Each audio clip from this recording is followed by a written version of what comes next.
ormai viene raccontata come fosse una leggenda, ma un tempo gli sparatutto in prima persona potevano essere giocati quasi esclusivamente in singolo. Ci si aggirava in mappe labirintiche, si cercavano chiavi per aprire porte, armi sempre più grandi e si sparava a cattivi sempre più pericolosi. ID Software aveva inventato un genere e dopo la grafica in 2D di Wolfenstein e Doom aveva fatto il salto 3D con Quake.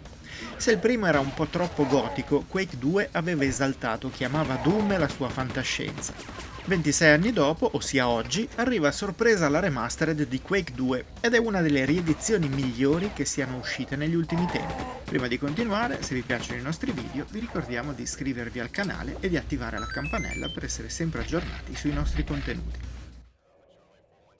Quake 2 avrebbe anche una storia relativa ad una battaglia tra gli umani e gli umanoidi meccanizzati chiamati Strogg, ma francamente tutto viene travolto dal frenetico gameplay.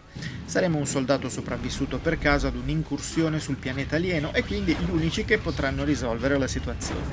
Per farlo combatteremo nelle loro basi, trovando armi, power up e ovviamente un sacco di nemici da stendere. La cosa incredibile è che tutto funziona ancora a meraviglia come allora. Chi è abituato alle campagne di Call of Duty in cui basta procedere linearmente per superare il livello, qui si troverà un po' spaesato perché esplorare la mappa sarà fondamentale, anche solo per curarsi tramite medikit. In aiuto viene però la nuova bussola, un oggetto che, una volta attivato, ci indica dove dovremo andare per proseguire.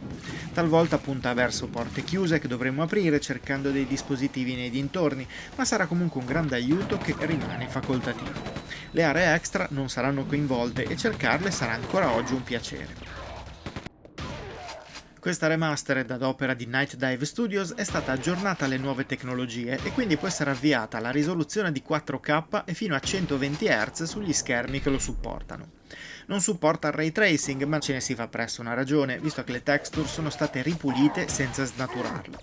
Offre lo split screen fino a 4 giocatori anche su Nintendo Switch e fino a 8 giocatori su Xbox Series X, S e PC. Ha una modalità cooperativa per tutte le campagne presenti e si può giocare anche in crossplay. Ovviamente non può mancare il multigiocatore, che può anche essere giocato contro un numero a scelta di bot, utile se si gioca su Switch e non si è online. Opzioni di accessibilità di vario genere permettono di rendere più fruibile un titolo che in moltissimi ancora amano. Tra l'altro, se siete tra quelli che già possiedono il gioco su PC, sappiate che la vostra edizione è già stata aggiornata gratuitamente, aggiungendo tutto questo senza che ve ne accorgiate. E per i più curiosi ci sono anche bozzetti, immagini, filmati e modelli 3D. Poco fa parlavamo delle diverse campagne di Quake 2. In questa remastered troverete ovviamente quella originale, seguita dalle espansioni ufficiali The Reckoning e Ground Zero, già uscite in precedenza. Ad esse si aggiunge l'inedita Call of the Machine, creata da Machine Games, quelli dei nuovi episodi di Wolfenstein, e la versione di Quake 2 uscita su Nintendo 64. La sua inclusione è giustificata dal suo essere completamente diversa da quella originale, poiché si sviluppa su mappe maggiormente orizzontali, più semplici da navigare prima dell'avvento dei controller a 2 stick su console. La sua durata è piuttosto limitata, ma può fungere da buon allenamento per i giocatori un po' arrugginiti. Se ve lo state chiedendo, la grafica è stata migliorata insieme all'intelligenza artificiale dei nemici, ma in qualità di remaster è rimasta quella del 1997. Tramite le opzioni di Quake 2 si può simulare l'effetto tubo catodico dei vecchi monitor e si possono attivare o meno i filtri per pulire l'immagine o per ridarci il gioco originale. Ad ogni modo vi troverete a giocare un titolo visivamente spartano, in cui i salti sono parecchio impacciati e aggrapparsi ad una sporgenza è pura utopia. Nonostante questo e nonostante i nemici siano piuttosto cubettosi, il feeling delle armi e il movimento si dimostrano notevoli, soprattutto se si pensa che hanno quasi 30 anni sulle spalle. Pur nella loro semplicità, le mappe sanno differenziarsi e rendere giustizia alle diverse campagne che ospitano.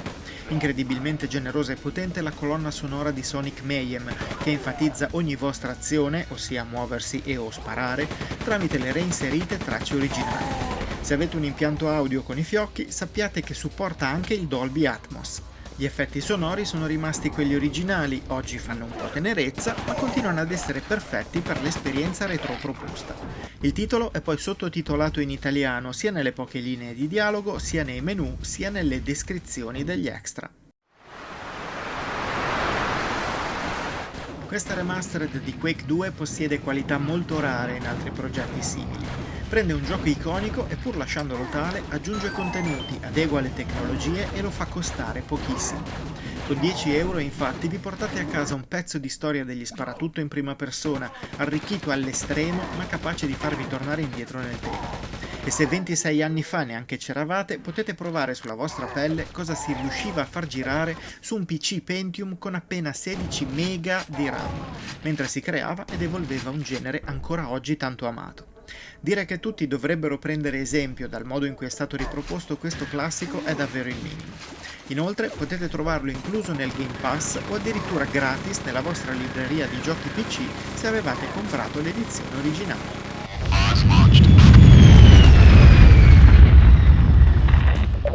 User update. Establish communications. Priority out.